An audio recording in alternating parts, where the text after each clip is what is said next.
Assalamualaikum warahmatullahi wabarakatuh. Nama saya Ahmad Ais Mubarak Mahdi dari Prodi Manajemen Pendidikan Islam semester 3 dengan NIM 1262017213137. Saya di sini akan menjelaskan tentang resumen dari buku yang telah saya baca, yaitu buku Manajemen Peserta Didik. Yaitu dari bab 1, yaitu konsep dasar manajemen peserta didik. Pengertian peserta didik di dalam Undang-Undang Nomor 20 Tahun 2003 Pasal 1 Ayat 4 dinyatakan bahwa peserta didik adalah anggota masyarakat yang berusaha mengembangkan potensinya melalui proses pembelajaran yang tersedia pada jalur, jenjang, dan jenis pendidikan tertentu. Peserta didik adalah seorang yang terdaftar dalam suatu jalur, jenjang, dan jenis lembaga tertentu yang selalu ingin mengembangkan potensi dirinya baik akademik maupun non-akademik melalui proses pembelajaran yang diselenggarakan. Pengertian manajemen peserta didik. Secara etimologis, kata manajemen merupakan terjemahan dari kata manajemen bahasa Inggris yang terdiri dari kata manage dan atau to manage yang berarti menyelenggarakan, membawa atau mengarah. Manajemen peserta didik dapat diartikan sebagai suatu proses pengurusan segala hal yang berkaitan dengan siswa di suatu sekolah maupun dari perencanaan penerimaan siswa, pembinaan siswa dalam sekolah, sampai dengan siswa menyelesaikan pendidikan di sekolah. Jadi, manajemen peserta didik dapat dipahami sebagai suatu usaha untuk mengatur, mengawasi, dan melayani berbagai hal yang memiliki kaitan dengan peserta didik agar mampu mencapai tujuan pembelajaran di sekolah. Fungsi dan tujuan manajemen peserta didik. Fungsi manajemen peserta didik adalah sebagai sarana bagi peserta didik untuk mengembangkan potensi dirinya seoptimal mungkin, baik individu, sosial, aspirasi, kebutuhan, dan potensi lainnya. Sedangkan tujuan dari manajemen peserta didik adalah mengatur kegiatan peserta didik agar menunjang proses belajar mengajar di sekolah dalam pencapaian tujuan sekolah dan tujuan pendidikan yang optimal. Prinsip manajemen peserta didik. Manajemen peserta didik dipandang sebagai bagian dari keseluruhan manajemen sekolah. Segala bentuk kegiatan manajemen peserta didik haruslah mengemban misi pendidikan dan dalam rangka mendidik peserta didik. Kegiatan manajemen peserta didik harus diupayakan untuk mempersatukan peserta didik yang mempunyai angka ragam latar belakang yang berbeda. Kegiatan manajemen peserta didik harus dipandang sebagai upaya pengaturan terhadap pertimbangan peserta didik. Apa yang diberikan kepada peserta didik haruslah fungsional bagi kehidupan peserta didik. Pendekatan manajemen peserta didik antara lain yaitu pendidikan kualitatif, pendidikan kuantitatif, dan pendidikan terpadu. Ruang lingkup manajemen peserta didik antara lain analisis kebutuhan peserta didik, rekrutmen peserta didik, seleksi peserta didik, orientasi peserta didik, penempatan peserta didik, pembinaan dan pengembangan peserta didik, pencatatan dan pelaporan keseluruhan dan alumni. Lanjut ke bab 2, yaitu perencanaan peserta didik. Pengertian perencanaan adalah pemikiran ke depan tentang apa yang harus dilakukan. Sedangkan perencanaan peserta didik adalah suatu aktivitas memikirkan ke depan tentang hal-hal yang harus dilakukan berkenaan dengan peserta didik di sekolah. Ruang lingkup perencanaan terhadap peserta didik menyangkut perencanaan penerimaan siswa baru, kelulusan, jumlah putus sekolah, dan kepindahan.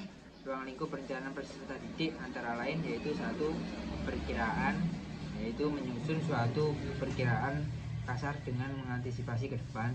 Yang kedua, perumusan tujuan, sesuatu yang hanya sekedar dapat dituju dan oleh karena itu ia tidak dapat dicapai. Tiga, kebijakan, mengidentifikasi aktivitas yang dapat dipergunakan untuk mencapai target atau tujuan. Yang keempat, menyusunan program, suatu aktivitas yang bermaksud memilih kegiatan yang sudah diidentifikasi sesuai dengan langkah kebijakan. Yang kelima, prosedur, merumuskan langkah-langkah.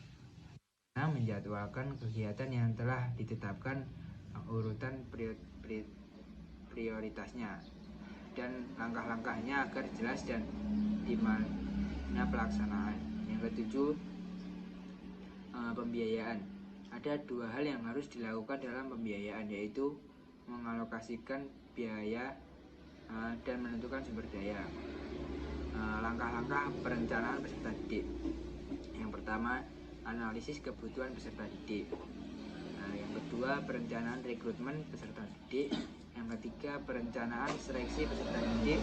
Yang keempat, perencanaan orientasi peserta didik.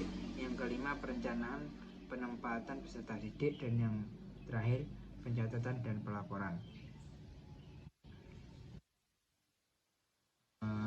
Lanjut ke bab 3, yaitu penerimaan peserta didik baru.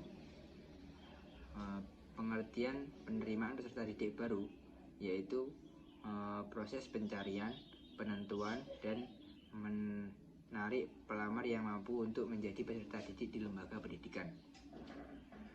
Tujuan penerimaan peserta didik baru adalah memberikan pelayanan bagi anak usia sekolah atau lulusan untuk memasuki satuan pendidikan yang lebih tangguh. Prinsip peserta didik yaitu semua anak sekolah memiliki kesempatan yang sama untuk memperoleh pendidikan yang tinggi. Tidak ada penolakan penerimaan peserta didik baru bagi yang memenuhi syarat kecuali jika daya tampung di sekolah tidak mencukupi.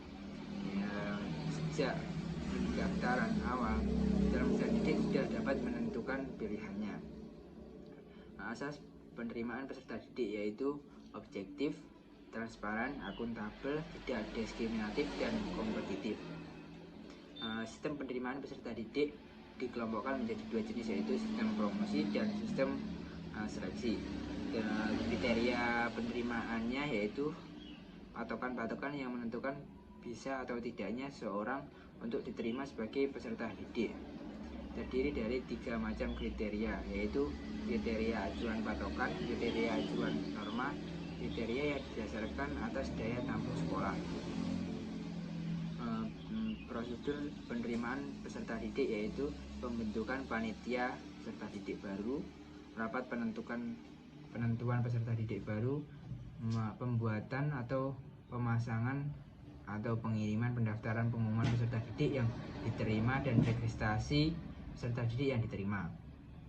Penerimaan peserta didik berbasis online merupakan sumber informasi penerimaan peserta didik baru yang proses pendaftaran, seleksi, dan pengumuman dilakukan dan diumumkan secara online. Lanjut ke bab yang keempat, yaitu orientasi sekolah.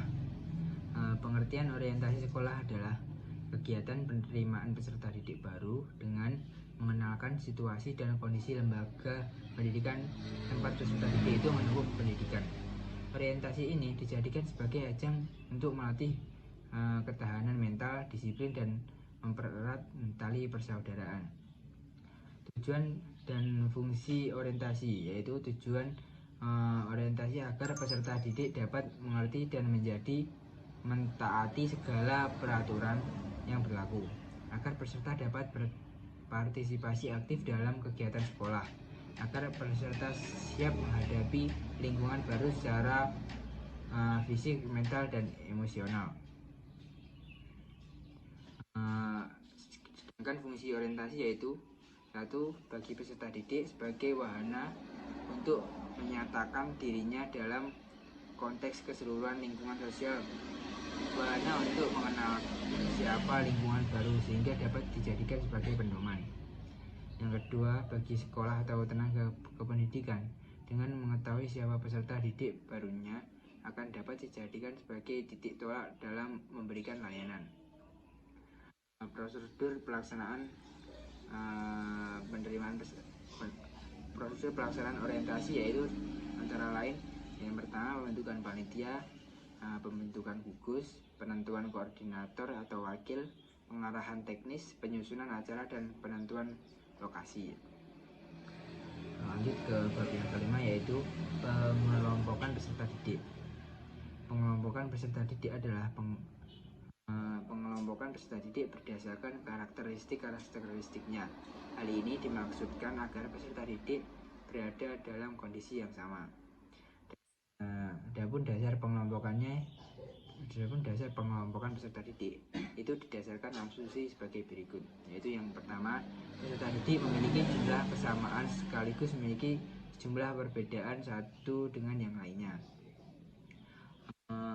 Perkembangan atau kematangan peserta didik satu dengan yang lain bisa berbeda, memudahkan pelayanan kepada peserta didik yang memiliki karakteristik tertentu yang hampir sama.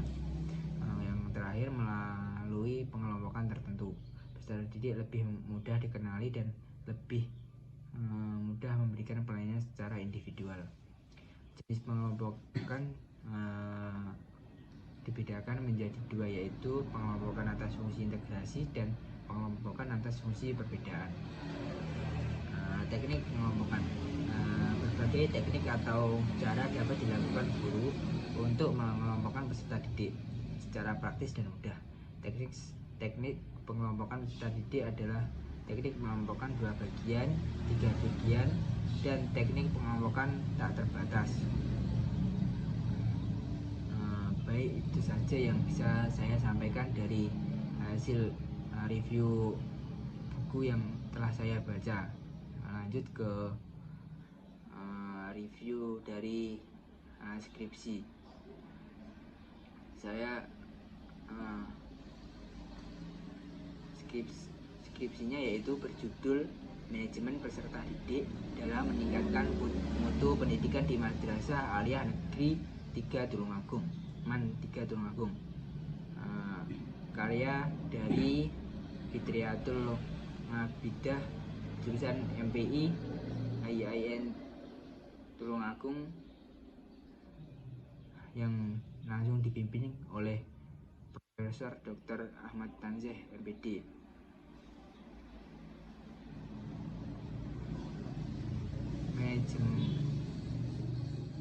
Manajemen peningkatan mutu salah satu tidak penting dalam pendidikan adalah pendidikan berupaya memfasilitasi peserta didik agar berhasil menjadi makhluk bermoral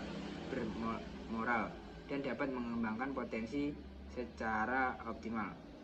Setiap lembaga penyelenggara pendidikan berlomba-lomba menyajikan pengelolaan peserta didik terbaik untuk menunjukkan keunggulannya. Rekrutmen, pembinaan, dan pengelolaan alumni dalam meningkatkan mutu pendidikan menjadi topik menarik untuk diikuti. Fokus penelitian dalam penulisan skripsi ini adalah: 1. Memantau program rekrutmen peserta didik baru di MAN 3 Tulungagung. Yang kedua, mengawasi pembinaan peserta didik di MAN 3 Tulungagung. Ketiga, pengelolaan alumni atau lulusan di madrasah di MAN 3 Tulungagung. Penelitian tentang manajemen peserta didik dalam meningkatkan mutu pendidikan bertujuan untuk mengetahui: 1. Program rekrutmen peserta didik baru. 2. Pembinaan peserta didik. 3. Pengelolaan alumni atau lulusan penelitian. Ini menggunakan pendekatan kualitatif.